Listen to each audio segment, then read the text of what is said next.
Now let us study the various properties of the refrigerant, desirable properties of the refrigerant. So the desirable properties may be thermodynamic properties, or the physical properties, or the chemical or safe working properties. So let us start with the thermodynamic properties of the refrigerants which are desirable. The first and the foremost, the most important property is the normal boiling point. Next is freezing temperature, evaporator and condenser pressure, critical temperature and pressure, COP and horsepower per ton of refrigeration, latent heat of vaporization, specific volume. So these are the important thermodynamic properties which we are going to study, and what level of these properties is desirable for obtaining the better refrigeration, that we are going to study one by one. So what do you mean by the normal boiling point, and uh, what value of the normal boiling point is desirable, that we are going to see. uh, as we can see here is that the normal boiling point should be slightly less than the evaporator temperature, and the freezing temperature should be less than the all system temperatures. So let us study one by one. First is the normal boiling point. So normal boiling point should be less than the evaporator temperature. So evaporator temperature is that temperature which is maintained in the evaporator, or that temperature at which the required substance is cooled. The substance is required to be cooled at a particular temperature, and generally that is the temperature of the evaporator, that is the evaporator temperature. And this normal boiling point should be something like 10 to 20 degrees or 25 degrees less than the evaporator temperature. Okay, so slight adjustment is possible, of course. Always it is not possible that this normal boiling point will be exactly less than the evaporator temperature by 10 or 20 or 25 degrees centigrade. There may be further variation, and that can be adjusted by adjusting the evaporator pressure. But in order to maintain the evaporator pressure close to the atmospheric pressure or slightly more than the atmospheric pressure, the normal boiling point should be slightly less than the evaporator temperature. So this normal boiling point is the chief criteria for the selection of the refrigerant for a particular application. So the values of normal boiling points for different refrigerants, they are given here. The normal boiling point of R12 refrigerant is minus 29.8 degree centigrade, R22 minus 40.8 degree centigrade, carbon dioxide minus 78.60 degree centigrade, ammonia minus 33.3 degree centigrade, and sulfur dioxide minus 10 degree centigrade. Right? So you can see here that the normal boiling point of carbon dioxide is lowest, and among these the sulfur carbon normal boiling point of sulfur dioxide is highest. Right? So this is the variation of the normal boiling point, and these are the values of the normal boiling points for various refrigerants, and depending upon the temperature required for the particular application, the evaporator temperature required for the particular application, we can select the most appropriate refrigerant, mostly depending upon its normal boiling point. So if normal boiling point is high, then high vacuum is required in the evaporator, and if normal boiling point is less, then the evaporator pressure will be, we have to increase the evaporator pressure. Right?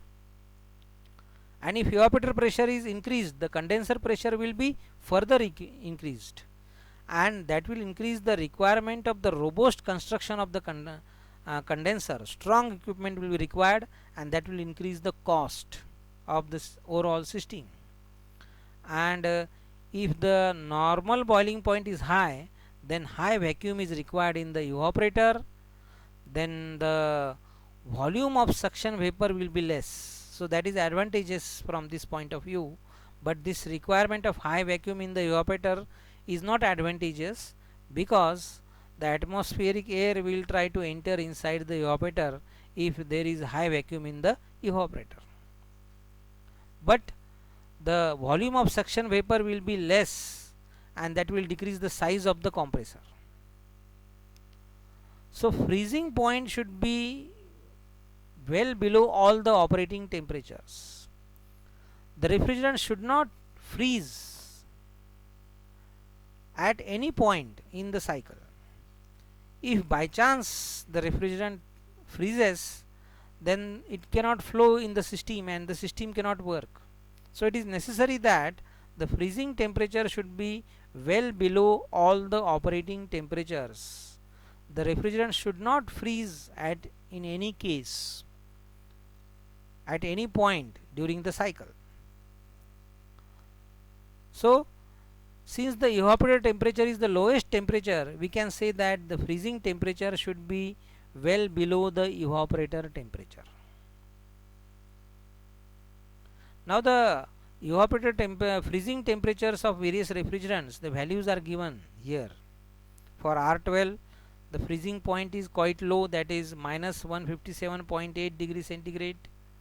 So that is not a problem. For R22 again it is minus 160 degrees centigrade, no problem. For carbon dioxide it is minus 56.7 degree centigrade, and for ammonia it is minus 78.8 degree centigrade.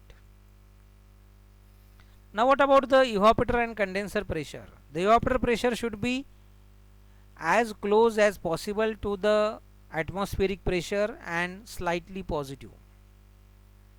So the evaporator pressure should be slightly more than the atmospheric pressure, right? So this is possible if the normal boiling point is slightly less than the evaporator temperature or the temperature of the application, the temperature required to be maintained in the evaporator for that particular application. And the condenser pressure should be medium so as to minimize leakage problem, and stronger equipment is required if the condenser pressure is high, and that will increase the cost. So as to minimize the leakage problem, if condenser pressure is not too high, then the stronger equipment is not required and the cost is reduced. If condenser pressure is high, then there may be leakage problem, and at the same time in order to avoid the leakage problem, stronger equipment will be required and cost will be increased if condenser pressure is high.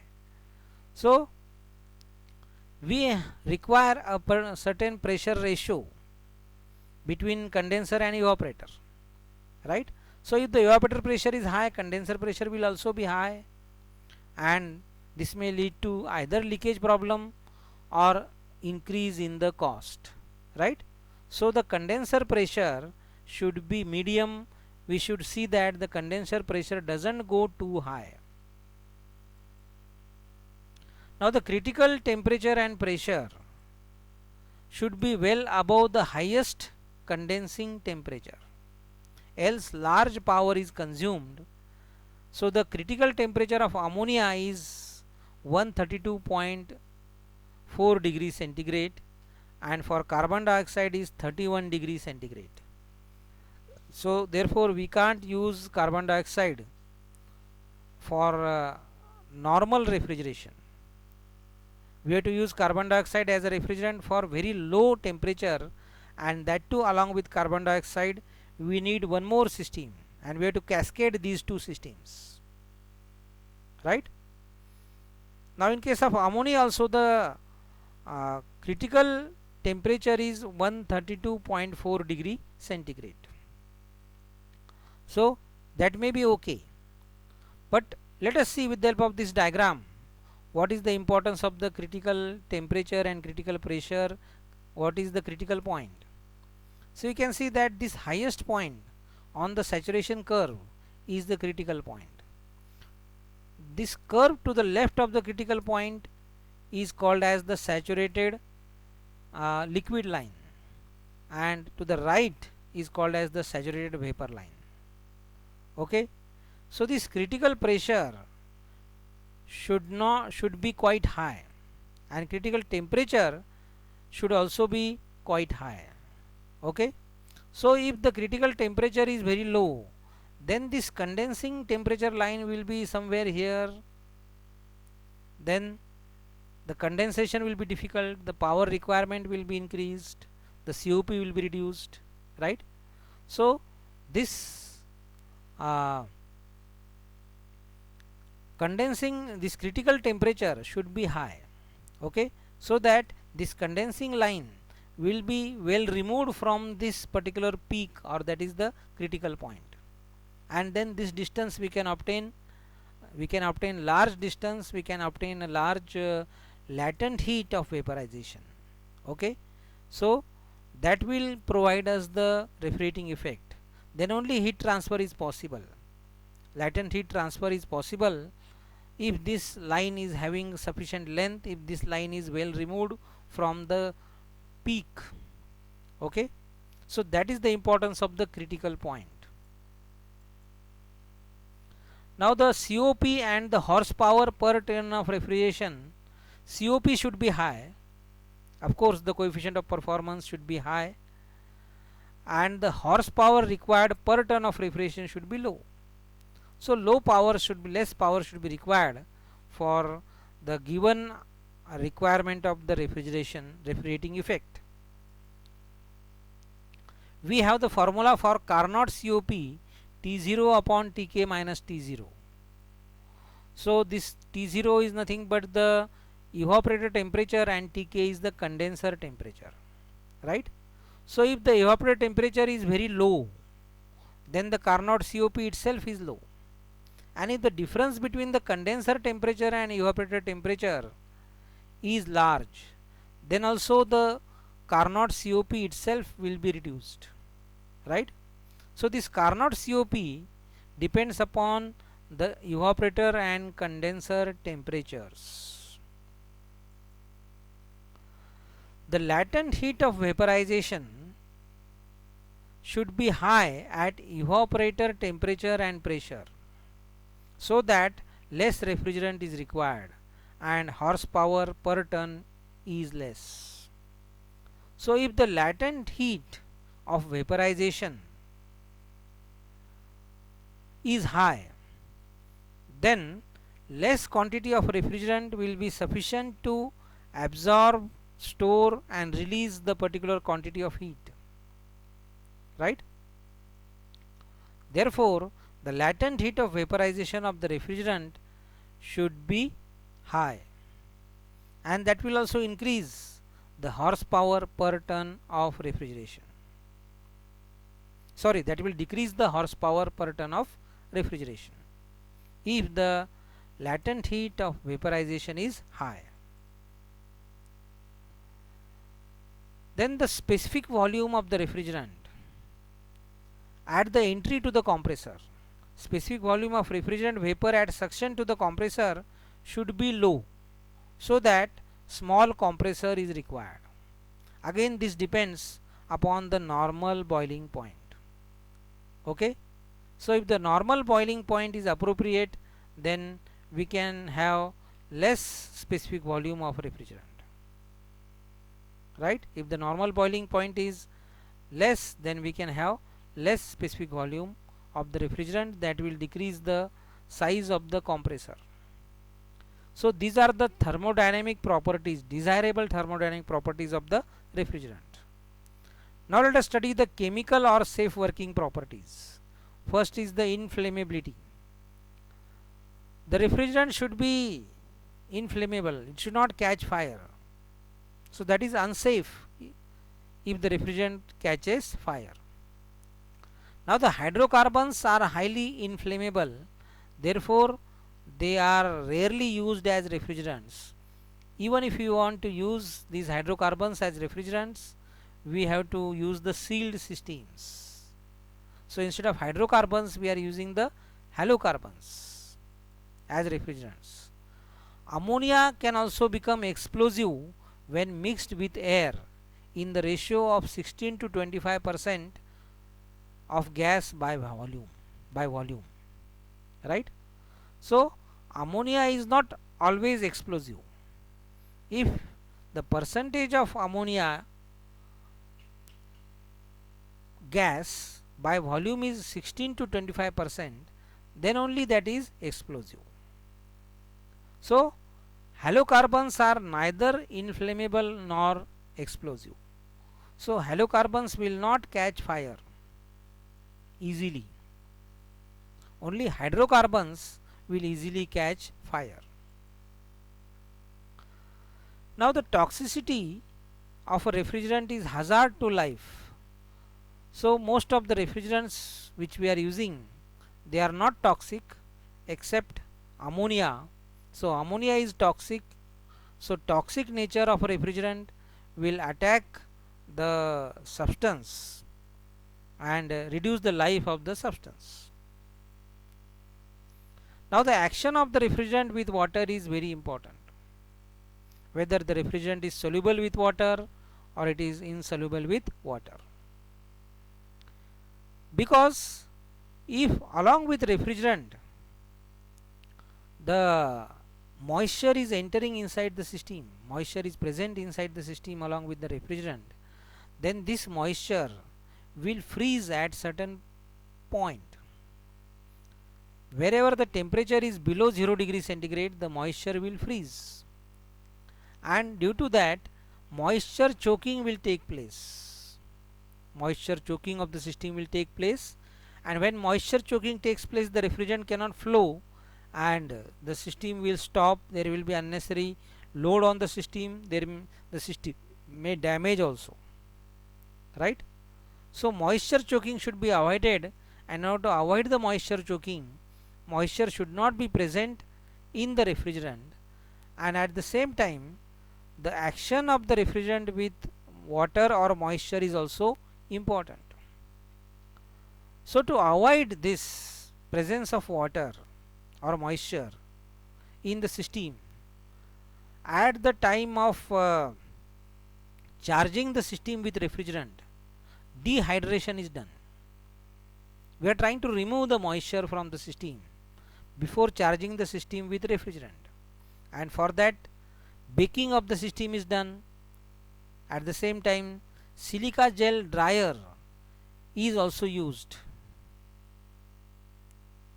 so as to absorb the moisture from the system. Now ammonia is highly soluble in water, and we have seen that ammonia is toxic, and therefore a wet cloth is tied at the leakage point of ammonia to avoid the harm to humans present. So if you tie a wet cloth at that point where there are chances of leakage of ammonia, the water which is present in the wet cloth will absorb the ammonia, and the harm to the humans due to ammonia gas will not be caused. Then the action with oil of the refrigerant is also important, because when the refrigerant is entering inside the compressor, it is carrying along with it some lubricating oil outside the compressor.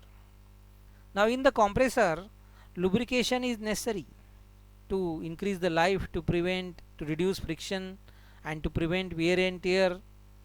The lubricating oil is necessary, but the refrigerant, when it is entering inside the compressor, it may carry some lubricating oil along with it, and continuously if the lubricating oil is carried out, then the oil starvation of the of the compressor will take place, and that will reduce the life of the compressor. It may even damage the compressor. So for that purpose we are studying the ability of the refrigerant to mix with oil. Up to what extent the refrigerant can be mixed with the oil, that we must know, because we have seen that the refrigerant carries along with it the lubricating oil which is present in the compressor. So this refrigerant may be either totally miscible with oil, when the refrigerant is totally immiscible, sorry, when the refrigerant is totally immiscible with oil, then no problem, because it will not carry the oil along with it outside the compressor, because it is immiscible with the oil, so no problem. Now in second case, the refrigerant may be totally miscible with oil. So in that case we can use a oil separator. In the first case also sometimes we can use the oil separator outside the compressor. Okay, so as the refrigerant leaves the compressor, it will first of all enter in the oil separator, and if the whatever oil is present in the refrigerant, that will be separated and that will return back to the compressor. So if the refrigerant is totally miscible with oil, then we even need not use the oil separator. What we can do is that the refrigerant will carry the oil from the compressor to the condenser, from the condenser to the expansion device and other components, and to the evaporator, and from evaporator back to the compressor. So if the oil is totally miscible with the refrigerant, the oil will return back to the compressor along with the refrigerant. So again the problem is reduced. But in the third case, if the refrigerant is partially miscible or partly miscible with the oil, then problem may occur. The oil may not return back to the compressor. Now in this case, we must use a more efficient oil separator, or we must use some synthetic oil. We have to change the oil, okay, or we have to mix some other oil in that particular oil, so that there will be some change in the properties, right? So the problem may occur if the oil is partially miscible with the refrigerant, and then in that case the return of the oil back to the compressor may be difficult, and this may damage the compressor, right? Now the chemical or safe working properties we are studying. The fifth property is the action with material of construction. So there may be some chemical reaction between the refrigerant and the material of construction, and this may damage the material of construction. Small holes may be created. So the refrigerant should not corrode the material of construction of the refrigerating machine. Otherwise, gradually small holes will be created in the material, in the say the pipes or other vessels, right? For example, this ammonia will attack copper. So whenever we are using ammonia as the refrigerant, at that time we never use copper as the material of construction. But when we are using the freons as the refrigerants, then we are using copper as the material of construction. So this ammonia will attack copper, so we have to select the appropriate material of construction, and the action of the refrigerant with the material of construction is also important. Whether there is a chemical reaction or not, there should be no chemical reaction between the material of construction and the refrigerant which is being used. Now what is the effect of the refrigerant on the perishable material like fruits, vegetables, flowers, meat or dairy products? So that effect of the refrigerant on perishable material should be minimum in terms of change in color, taste or texture. So the change, there should be no change in color, there should be no change in taste or change in texture of the perishable material due to the refrigerant. So the refrigerant should be safe in this regard, okay. So these are the desirable chemical or safe working properties. So if these properties are according to our requirement, then the system will work safely, right? Freons are safe in this regard. Freons will not attack the perishable material. or they will not change the color, taste or texture of the perishable material. Now let us study the physical properties of the refrigerant, desirable physical properties of the refrigerant. The first important property is the dielectric strength. So the dielectric strength of the refrigerant should be high. That means the refrigerant should be a good insulator. The refrigerant should be a bad conductor of electricity, or it should be a good insulator. Electricity should not flow through the refrigerant. Refrigerant should not allow electricity to flow through it. So this property is specially important in hermetic compressor, because in the hermetic compressor the motor windings are exposed to the refrigerant. You know that in hermetic compressor the compressor motor and the compressor, they are enclosed in a common casing. So when the refrigerant enters the hermetic compressor, first of all it comes in contact with the motor windings. Actually the refrigerant cools the motor windings, right? So it definitely comes in contact with the motor windings. So this refrigerant should not be a good conductor of electricity, otherwise it will damage the motor windings of the compressor, right? Now the thermal conductivity of the refrigerant should be high, so that the latent heat transfer takes place at a faster rate in the condenser and evaporator. The refrigerant should be a good conductor of heat, not electricity, right? Because the refrigerant must transfer the heat faster, and more quantity of heat should be transferred by the refrigerant. The refrigerant should store the energy in terms of heat and work also, right? And it should be able to absorb the energy, and it should be able to reject the energy, mainly in terms of heat, so that the heat transfer coefficient of the refrigerant should be high, so that the heat transfer will be faster and the system will work efficiently. The cooling effect can be obtained at a faster rate. Then the viscosity of the refrigerant should be low, because viscosity is nothing but the resistance to flow, and the refrigerant should flow easily in the system. Then only it can work properly. The system will work faster. The refrigerant will flow quickly from compressor to condenser, condenser to expansion device, from expansion device to evaporator and back to compressor, right? So there should be no resistance, minimum resistance to the flow of the refrigerant in the system, and for that the lower value of viscosity is desirable for the refrigerant in order to minimize the pressure loss in the line. So this will also the viscosity, the increased viscosity will increase the pressure loss.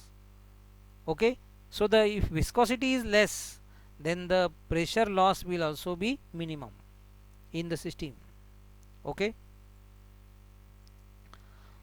the one more important property is the leak tendency of the refrigerant.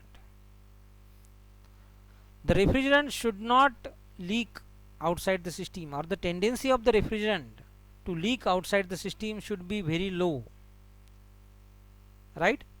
Now what is this leak tendency?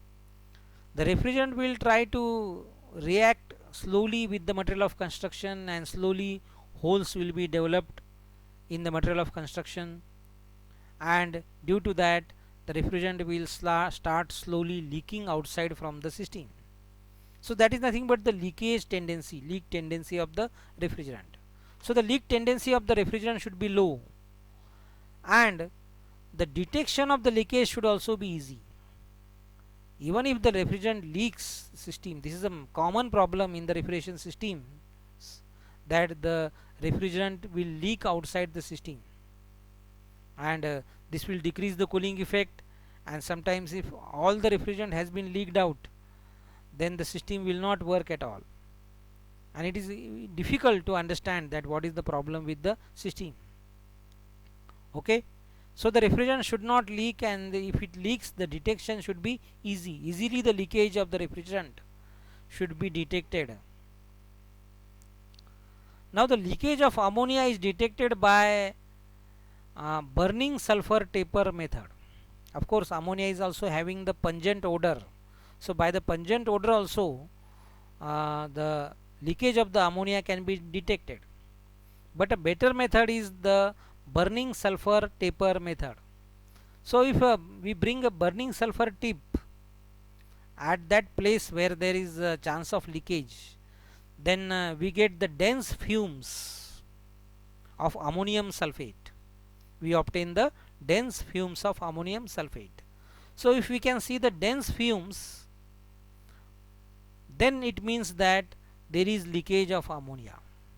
Okay, so we have to take a burning sulfur tip or a taper, small piece of burning sulfur, right? And this small piece of burning sulfur we have to bring at that location where there are chances of leakage of ammonia refrigerant. Okay, and if you get the dense fumes of ammonium sulfide, it means leakage is present, otherwise there is no leakage. Now leakage detection methods for fluorocarbons are: number one is soap bubble method. Now what we have to do is that we have to apply the foam. We have to take the soap, we have to dissolve the soap in water, then we have to rinse it, then we get the bubbles, we get the foam. So apply this foam, apply these bubbles at various places, at the joints where there are chances of leakage. Okay, and observe carefully if small bubbles of uniform size are moving in the same direction away from the point of leakage. Okay, so in that foam we can see the very small bubbles moving continuously in the same direction. That means leakage is present. Another method is the halide torch method and electronic leak detection method. So in halide torch method, what we are doing is that we take the flame of methyl alcohol. Generally this color of this flame is light bluish. So if the fluorocarbons are leaking and these leaked fluorocarbons come in contact with this flame of methyl alcohol, then the color of the flame will change from light blue to green color. It will be a bright green color, right? So if the color changes from light blue to a green one or bright green color, that means there is leakage of fluorocarbon. In case of electronic leak detector, we are using two platinum electrodes. One is positive, another is negative. So these two plates or these two electrodes are kept close to each other with some distance apart, and these two electrodes are brought in that location at that space where there is chance of leakage of refrigerant. Now if the leaking refrigerant is present in between these two plates, in between these two electrodes, positive and negative, ionization of this leaking refrigerant will take place, and due to ionization there will be a current flow from one electrode to the other electrode, and the circuit will be closed. And if the current flows, that will be detected by glowing of some light or maybe some galvanometer or something like that, right? So that flow of current will be detected, and it means the refrigerant is present or there is a leakage of refrigerant. Otherwise there is no leakage of refrigerant if current is not flowing, if the circuit is not closed. Okay, so this is how the leakages are detected. Then the last point is the cost of the refrigerant. the cost of the refrigerant, of course it should be less, but already the cost of refrigerant is less as compared to the other equipment, hence the cost of the refrigerant is not so important. We have to select the appropriate refrigerant. We did not select the cheap refrigerant, right? Even if the cost of refrigerant is more, but the refrigerant should be appropriate, because even if the refrigerant is costly, still the cost of the refrigerant is less as compared to the other equipment, and we require the refrigerant to be filled only once. Again and again we don't require to fill the refrigerant. Of course when it leaks then we have to refill it, but otherwise uh, this cost of the refrigerant is considered to be less. Therefore the point of cost of the refrigerant is less important, but still I can mention here that ammonia is the cheapest refrigerant, right? So this was about the various properties of the refrigerant, and thank you my dear friends.